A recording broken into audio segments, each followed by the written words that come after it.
Merci, monsieur le journaliste. Comme d'habitude, le bureau du Conseil supérieur de la magistrature s'est réuni quand il y a besoin. Et aujourd'hui, nous nous sommes réunis pour examiner certaines questions de l'heure. Et un communiqué a été préparé à cet effet et il sera lu par le premier vice-président du bureau du Conseil supérieur de la magistrature en la personne du procureur général près la Cour constitutionnelle. Communiqué officiel du bureau du Conseil supérieur de la magistrature.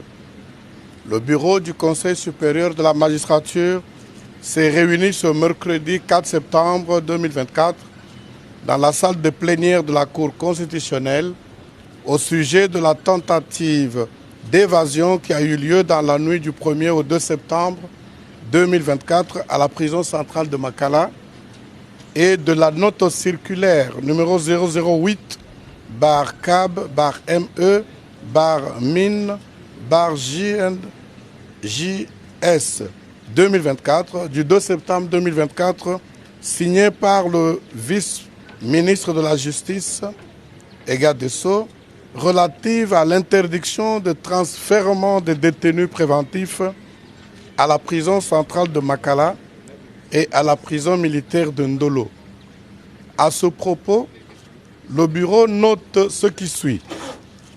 La prison centrale de Makala fut construite en 1957 avec une capacité d'accueil de 1500 détenus pour une population de plus ou moins 250 000 habitants de la ville de Kinshasa.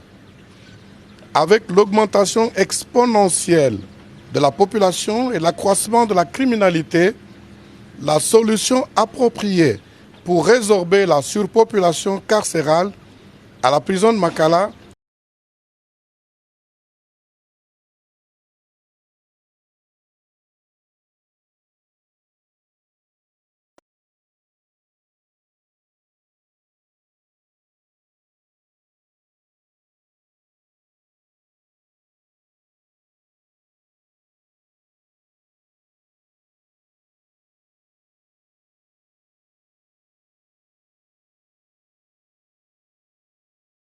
commis une infraction ou violé la loi pénale.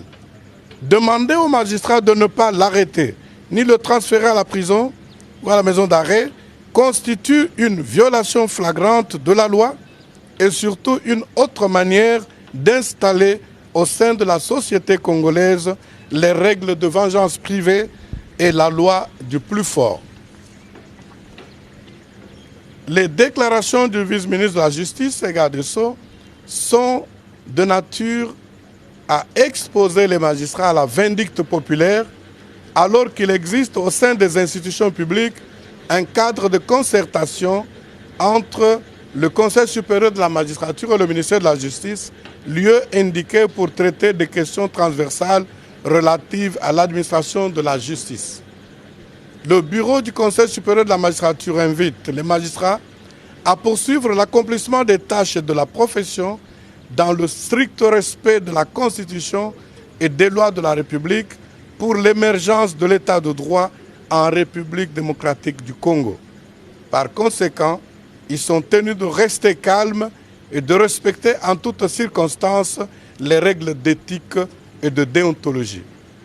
Le communiqué est signé par le président du Conseil supérieur de la magistrature et tous les membres du bureau du Conseil supérieur de la magistrature. Je vous remercie.